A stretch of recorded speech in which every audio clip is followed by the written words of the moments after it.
to the Navy, to all the destroyers, all the little ships, all the men that served in them. Telescope. Brought to you by General Motors of Canada, makers of Canada's most popular cars and trucks, and Frigidaire appliances.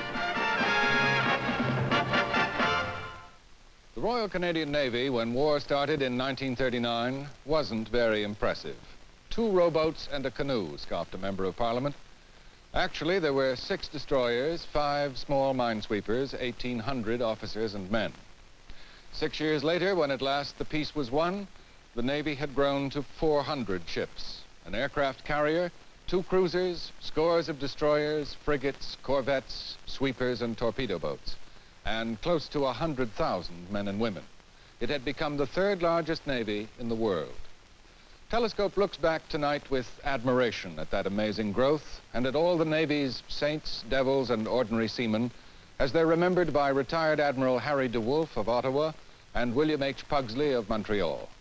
Admiral de Wolfe once commanded HMCS Haida, probably Canada's best-known fighting ship, and later was chief of the naval staff.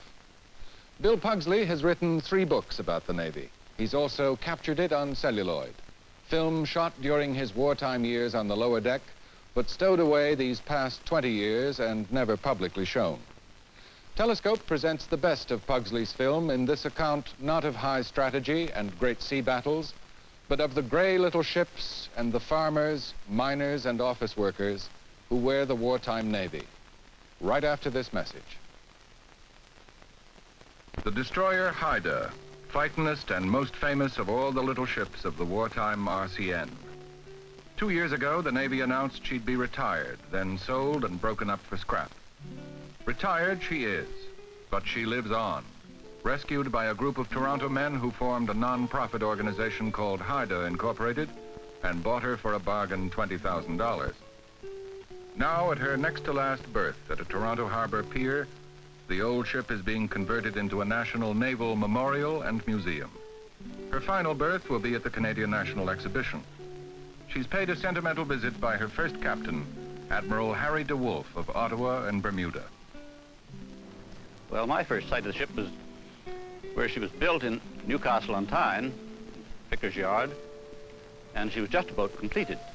She was then about ready to go, and a few days later the builders turned her over to us and made the remark or the boast that she would never be as clean again. We had a short prayer, and the shipyard people gave us 3 rousing chairs, and that was that. Admiral de Wolfe is welcomed aboard by Lieutenant Commander Frank Barlow, recently retired after 37 years in the Navy. He's in charge of restoring Haida to her wartime appearance. We worked up at Scapa Flow. None of us were happy there. The weather was as miserable as it could possibly be. And then as soon as we were ready, we were off on operations with the British Home Fleet on Murmansk convoys, or with the fleet that was protecting the convoy, or perhaps doing a raid on Norway, and really going to Plymouth from Scapa Flow after a winter there was like going south for the winter. We formed a flotilla there at Plymouth, the 10th Destroyer Flotilla. Our job was to clear the channel of German destroyers and other German ships that were capable of interfering with the invasion. Now, that flotilla was made up of 4 Canadian tribal-class destroyers, 2 British tribals, and 2 Polish ships. The other Canadian ships were the Iroquois and the Athabascan and the Huron. And the only really bad fortune we had was in losing Athabascan one night.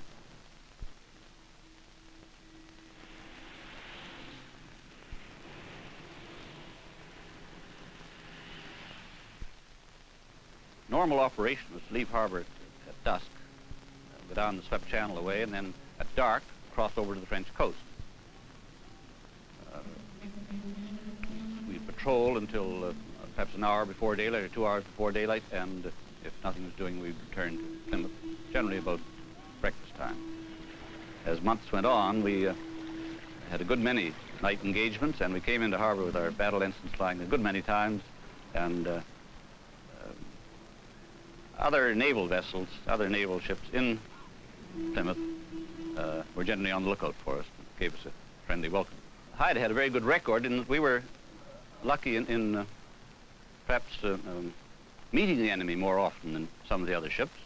And that was purely a matter of luck. But every one of those ships had a fine record, and everyone could tell the same kind of a story that Haida can tell. The now empty decks once teemed with men.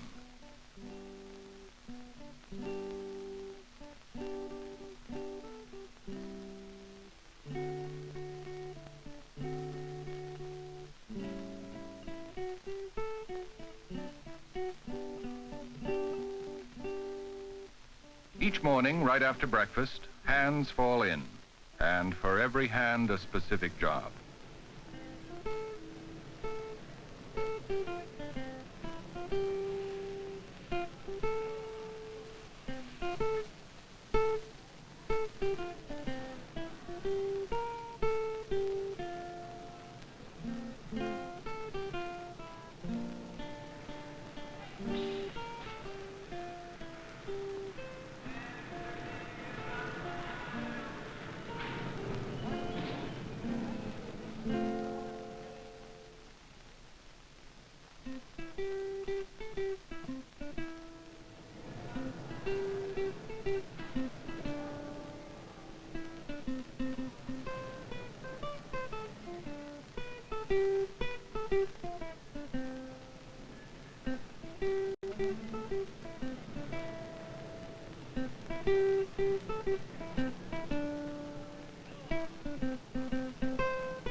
With Haida on patrol in mid-1941 was Huron, a sister tribal-class destroyer, and several Royal Navy ships. The run down the channel was often pleasant. Men on watch would be at the wheel or the ASDIC or at lookout positions.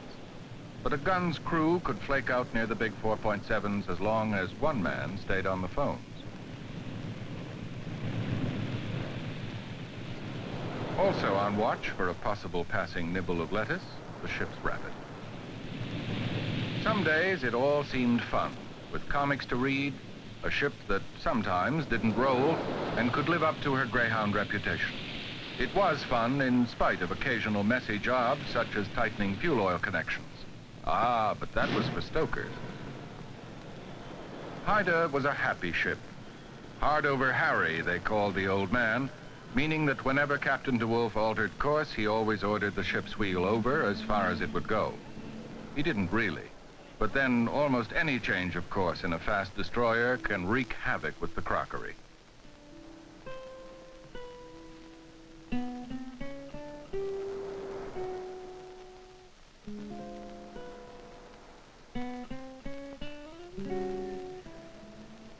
Joining the Navy brought an immediate, inescapable, and not particularly welcome acquaintance with the problem of laundry. Finding a place to dry the stuff was often a major part of the problem.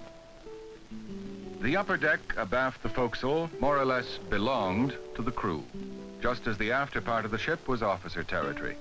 It was a place for natter, skylark, and occasional exercise.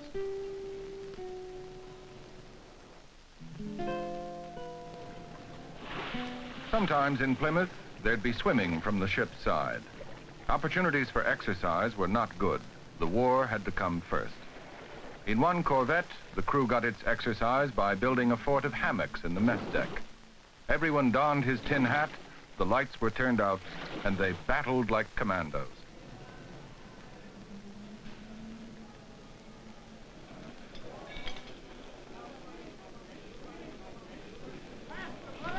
The close, cramped mess deck life wasn't easy, but most of the men were at an age when comfort counted for little. In the overcrowded ships, there was no privacy, no escape. Instead, there grew an interdependence, a respect for the other guy, a willingness to help him. You came from Parry Sound and he from High River, and the Killick was from Sydney Mines, and you were messmates. In a weary little ship, which wore a maple leaf and rolled and pitched her endless way across the cruel and hungry sea to, well, to eventual victory, they said.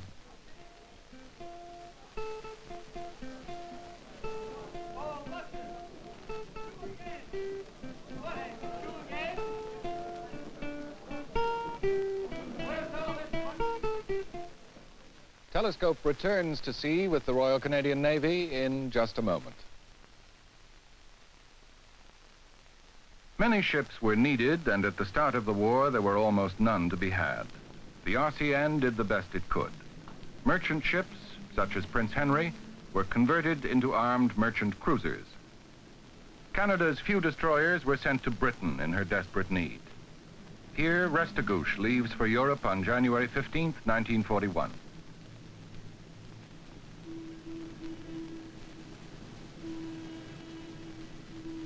Converted yachts, such as HMCS Otter, were used for coastal defense patrol, and the merchant service provided captains who knew the sea. Was this an examination vessel? Anything that floated was pressed into service.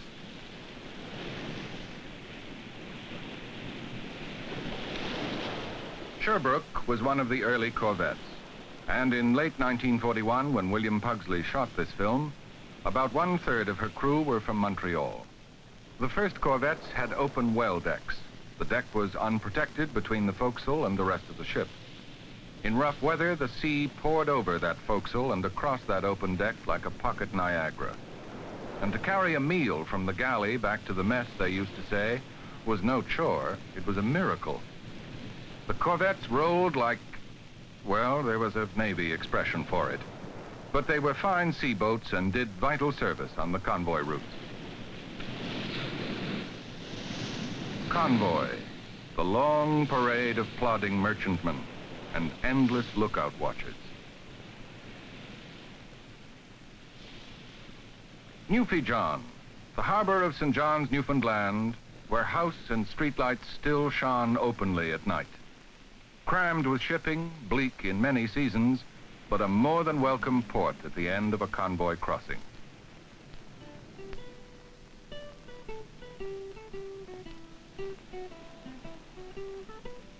At sea again, out of Newfie on board one of the old workhorse destroyers on convoy to Iceland. The weather was often bad and biting cold until the Gulf Stream was reached a day or so out.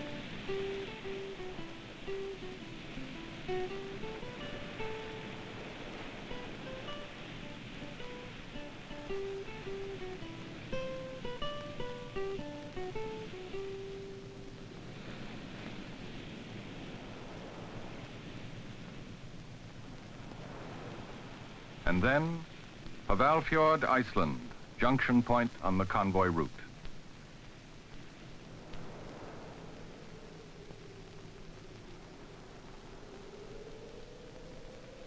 It was a long, cold, hard, monotonous type of work. I don't think anybody liked it. I think we were all miserable together, and it was sort of a matter of endurance. You just stuck it out.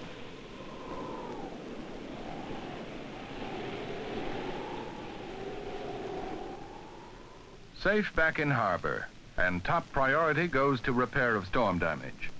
At year's end in 1941, the old destroyer Saguenay took a tremendous beating from the sea. Even her bow, a new bow she'd acquired after being torpedoed, began to work loose. This is storm damage to her portside boats.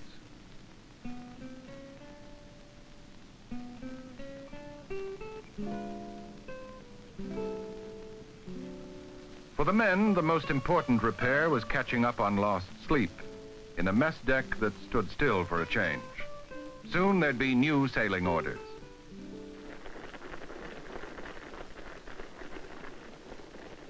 As U-boats were sunk and convoys delivered and storms ridden out, back home the Navy was training men at a rate undreamed in '39. HMCS Naden at Victoria was a major training establishment. A man did more physical jerks and doubling in his first Navy days than he'd ever do again. Ever.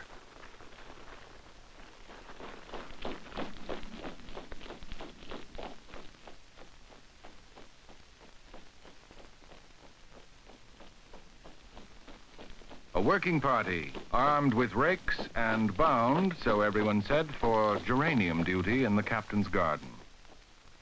A great many of them came from the prairies. It's very interesting that they should, but they did. And they were good sailors. They were, I think, probably much more independently minded than the average British sailor, much less amenable to drills and ordinary forms of discipline, but first-class sailors, first-class fighting men when there was something to be done. From Naden, as from the bigger East Coast training establishment Cornwallis, men went on to sea duty. Perhaps to a corvette such as this one, Kamsack, or a frigate or a destroyer. It meant packing away those nice Tiddly uniform rigs with the little refinements not officially approved. The half Wellingtons worn instead of issue boots, the wide-cut bell-bottom trousers with horizontal 7 Seas creases in them, the jumper cut low in front with long tapes and very snug all round. At sea, if it was warm, you wore nothing above the waist. If it was cold, any old scraps at all. In destroyers, there was much getting into and out of blue serge uniforms, but corvette crews at sea often looked much like a bunch of pirates.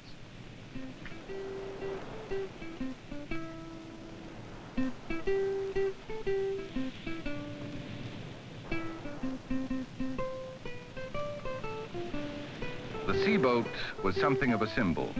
It was turned out on leaving harbor and would not be turned in again until the ship was back in port. For seamen, the trip would be the usual watch routine of 4 hours on and 8 off. The 8 off meaning work on deck, gun drills, getting meals, cleaning up the mess, and sleep. Signalmen on the bridge had the same watches. Their task was to catch all signals from the convoy commodore or other escort ships.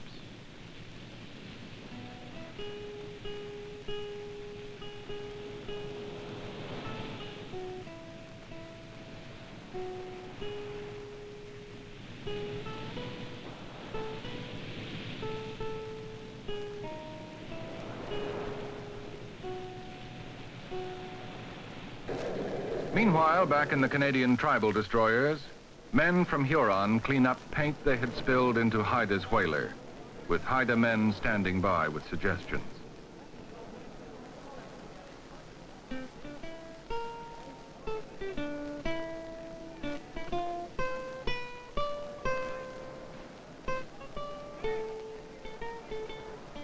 More serious moments could come suddenly on any of the night patrols out of Plymouth, as when Athabaskan was lost. Admiral de Wolfe remembers. What happened, we don't know to this day, whether she was torpedoed, or whether she drifted onto a mine, or whether she blew up internally. We continued on after the other 2 destroyers. One tried to double back, and we were able to sink him, and the other one got away. We then went back and looked for survivors from Athabaskan. We stopped in the middle of them, and started taking them in over the side with scrambling nets and so on, and we lowered some boats.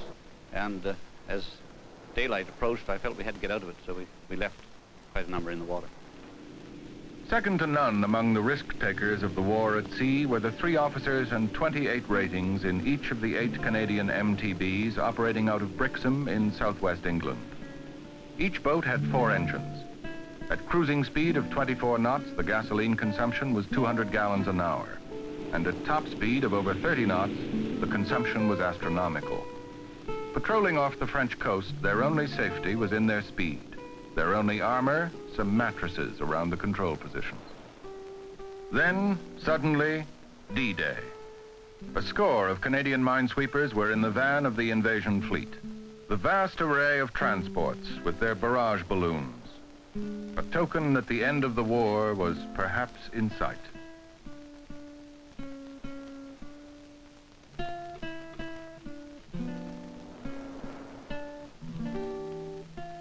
I'm pleased, of course, that they picked the Haida, my old ship.